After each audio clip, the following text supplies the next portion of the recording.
Shush, girl. Shut your lips. Welcome to Watch Mojo's Whatever Happened To, and today we're counting down our picks for the top 10 music videos that didn't age well. Number 10, Stupid Girls, Pink. Go to Fred's Eagle, you'll find them there, laughing loud so all the little people stare. The song is meant to be a feminist anthem designed to encourage girls to be who they are, and praise intelligence over superficial beauty. Unfortunately, the way it goes about doing this is by demeaning and looking down on stupid girls, which according to the video is anyone from a spoiled celeb to a pretty girl at the gym. Pink doesn't want females to feel judged in this misogynistic society, but that's pretty much what's happening in this video. Number 9, Dude Looks Like a Lady, Aerosmith. We'd like to think we've come a long way since 1987 in our understanding and sensitivity towards the transgender community. And as such, we can hopefully all agree that as catchy as this rock song is, Dude Looks Like a Lady just wouldn't fly today. But as a writer at Vox pointed out, the lyrics fall back on a false narrative that trans women intentionally deceive men, or are in disguise, and that they are unattractive or repulsive. Although it feels much more out of place today, Aerosmith's lead guitarist Joe Perry was actually worried at the time that the song might offend the gay community. Number 8, Hot for Teacher, Van Halen. Unfortunately, there's nothing too out of the ordinary about a music video featuring scantily clad women being gawked at and sexualized. Thankfully, that demeaning gaze is usually coming from adults. In Van Halen's Hot for Teacher, however, it's a bunch of grade school kids cheering and leering as their phys ed and chemistry teachers rip off their clothes and catwalk on their desks like it's a raunchy Victoria's Secret fashion show. Number 7, Criminal, Britney Spears.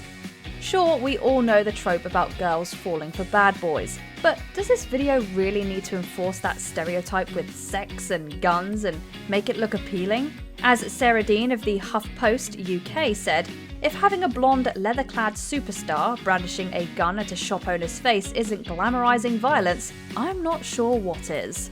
But mama, I'm in love with a criminal. Number 6, Girls on Film, Duran Duran. Duran Duran wrote Girls on Film about the sexualization of fashion models and the dark side of the glitz and glamour.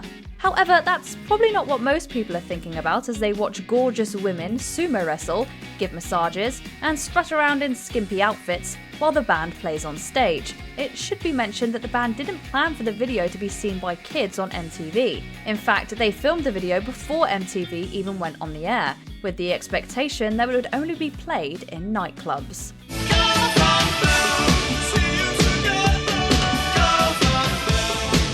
Number 5, Misery, Maroon 5. Adam Levine spends the whole Misery video being slapped around, beaten up, sexually assaulted, and almost being killed by his gorgeous girlfriend. While the abuse and stylized violence is mostly played for fun and laughs, that's also kind of the problem. If the roles were reversed and Levine was the aggressor, would it be funny or acceptable? Yes, roles reversed can be used intelligently to comment on social and sexual issues, but vapid lol violence isn't an example of that. Number 4, Don't Trust Me, 303. 303's video for Don't Trust Me begins with a title card stating that only 2 men, and all the women, have survived a global virus. Band member Nathaniel Mott has talked about how the video was just supposed to be raw and strange, and it is. However, along with the fun and energetic strangeness, the lyrics are quite misogynistic. Then there's the part where they shake their butts at the camera while telling a girl to be quiet and do the Helen Keller and talk with your hips. Cringe.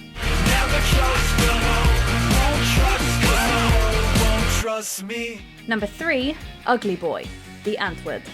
There's the glamorization of guns, the bloody violence, and the typical female sexualization. But none of that's the reason it's here. For that, we can start with the blackface. Yes, they had scenes of a guy dancing and smiling in blackface. Although, to be fair, that was probably just as wrong back in 2014 as it is today. One thing that wasn't, though, was Marilyn Manson. While the Antichrist superstar has always courted controversy, the 2021 allegations of psychological and sexual abuse were of a new level.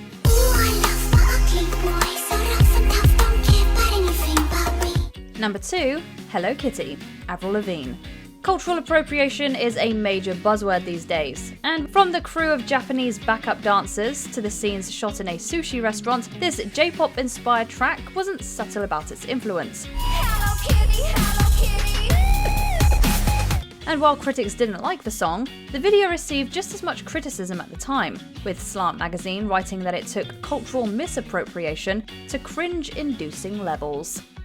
Number 1, Turning Japanese, The Vapors. The good news is that, contrary to popular belief, Turning Japanese wasn't written about the squinting face people make in the climactic moment of, well, you know. The song is actually about a man who has lost his girlfriend and feels he's going crazy, turning into something different. The bad news is that the music video is still a cringeworthy exposé on cultural appropriation. From the subservient geisha to the intercutting of lead singer David Fenton and a samurai, both swinging a sword. The lyrics might be a metaphor, but unfortunately, they went quite literal for the music video. Turning Japanese, I'm turning Japanese, I really think so.